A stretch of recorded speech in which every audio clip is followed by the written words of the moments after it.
അപ്പോൾ നമ്മൾ ഒത്തിരി പാഠം 2025 പഠിച്ചു.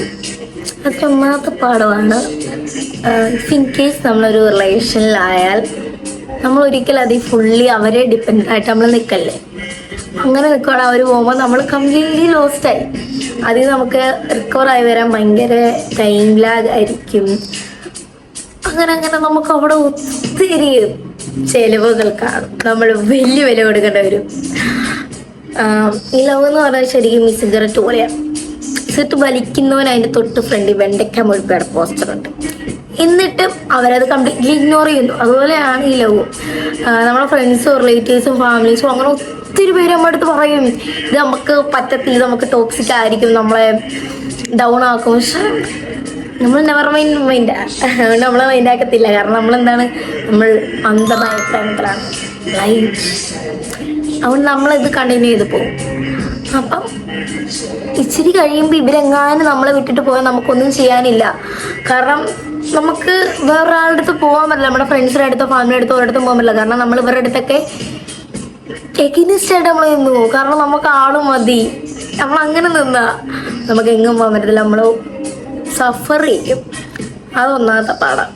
രണ്ടാമത്തെ കാര്യം, 2025 പഠിച്ചത്, 2025 എയർലിസ്റ്റ് പഠിച്ചില്ല. കാരണം ആ ടൈമിൽ എനിക്ക് ഓക്കെ, അപ്പോൾ ഞാൻ +1 ആട്ടോ. അപ്പോൾ ഞാൻ ഓർത്തു സിമ്പിൾ, ലാസ്റ്റ് മീറ്റിൽ നല്ല രീതിയിൽ സ്കോർ ചെയ്യാൻ പറ്റി, 90 അടുത്ത് തന്നെ. പക്ഷേ +2 ആയിക്കഴിഞ്ഞ് ഈ പ്രാക്ടിക്കൽ ലാബ് റെക്കോർഡ് ഇതൊക്കെ വന്നു കഴിഞ്ഞ് ലാസ്റ്റ് മിനിറ്റ് കയറാമെന്ന് വിചാരിച്ചുകൊണ്ട് എൻ്റെ വീഡിയോ ആണ് 4 ഇരിപ്പുണ്ട്. ജീവിതത്തെ ഓർത്ത് അങ്ങനെ ഇരുന്നേക്കൽ എൻ്റെ പൊന്നെ നടക്കത്തില്ല, നടക്കൂല. കാരണം അതിൻ്റെ ബെസ്റ്റ് എക്സാമ്പിളാണ് ഞാൻ. എനിക്ക് എല്ലാ തവണ ലാസ്റ്റ് മിനിറ്റിന് അങ്ങനെ കയറുക, അങ്ങനെ ഒരു ഇതായിരുന്നു. പക്ഷെ ലാസ്റ്റ് മിനിറ്റ് നമ്മൾ നിൽക്കുകയാണെങ്കിൽ നമുക്ക് പറ്റത്തില്ല. +2 എന്ന് പറഞ്ഞാൽ നമ്മൾ പാസ്സാകത്തില്ലെന്നല്ല, പാസ്സൊക്കെ ആവും. പക്ഷെ ഒരു എബോവ് ആവറേജ് മേടിക്കാൻ ഉദ്ദേശിക്കുന്ന ഒരു കൊച്ചാണ് നടക്കത്തില്ല. കാരണം നമുക്ക് മനസ്സിലാവും ഭയങ്കര ഒരു പണിയാണ്. പ്രത്യേകിച്ച് ഞാൻ സയൻസ് സ്ട്രീമിലുള്ള പിള്ളേരെ പറ്റിയാണ് പറയുന്നത്. അവർക്ക് ഭയങ്കര ഇതായിരിക്കും, അല്ലാത്തവർക്ക് പാടായിരിക്കത്തില്ലെന്നല്ല എനിക്ക് അല്ല, അവർക്ക് കുറച്ചുകൂടെ എളുപ്പമായിരിക്കും. കാരണം ലാബില്ല, റെക്കോർഡില്ല, പ്രാക്ടിക്കൽ ഒന്നുമില്ല. അപ്പോൾ കുറച്ചുകൂടെ എളുപ്പമായിരിക്കും ഞങ്ങളെക്കാളും. പിന്നെ നമ്മൾ പഠിച്ച കാര്യം, നമുക്ക് കിട്ടാത്തത് നമ്മൾ അങ്ങോട്ട് കൊടുത്തിട്ട് നമുക്ക് അതേ രീതി തിരിച്ചു വേണോ നമ്മൾ ഒരിക്കലും ആഗ്രഹിക്കാൻ പാടില്ല. ഈ ഓവർ എക്സ്പെക്ടേഷൻസ് വെച്ചുകൊണ്ടിരിക്കില്ല, അത് ഒരു കാലത്തും നടക്കത്തില്ല. ഇപ്പം നമുക്ക് ഒരിടത്തും ഒരു കാര്യം കിട്ടിയില്ലെന്ന് പറഞ്ഞാൽ നമ്മൾ അതിന് ഡിസേർവിങ് അല്ല എന്നല്ല ഇതിനർത്ഥം. ഞാൻ അങ്ങനെ വിചാരിച്ചുകൊണ്ടിരുന്ന ഒരു കൊച്ചാണ്. ഒരു 2025 മിഡ്സൊക്കെ ആയപ്പോൾ ഞാൻ ഓർത്തു അയ്യോ ഞാൻ ലവ് ഒന്നും ഡിസേർവിങ് അല്ല. അങ്ങനെ ഞാൻ ശരിക്കും ചിന്തിച്ചിട്ടുണ്ട്. പക്ഷെ നമുക്ക് ഇവഞ്ച്വലി നമുക്ക് മനസ്സിലാവും നമ്മൾ ഡിസേർവിങ് ആണ്, അതിന് റൈറ്റ് ടൈം ഉണ്ട് എന്ന് നമുക്ക് മനസ്സിലാവും. പിന്നത്തെ കാര്യം എന്ന് പറയുന്നത് ഈഗോ നല്ലൊരു കാര്യമാണ്, പക്ഷെ എല്ലാ കാര്യത്തിലും നല്ലതല്ല. കാരണം ഈഗോ ക്യാൻ കിൽ റിലേഷൻഷിപ്സ്, അങ്ങനെ ഒരു പോയിന്റ് ഉണ്ട്. പിന്നെ നമ്മുടെ ദേഷ്യം കാരണം ഒത്തിരി പ്രശ്നം ഉണ്ടാവും.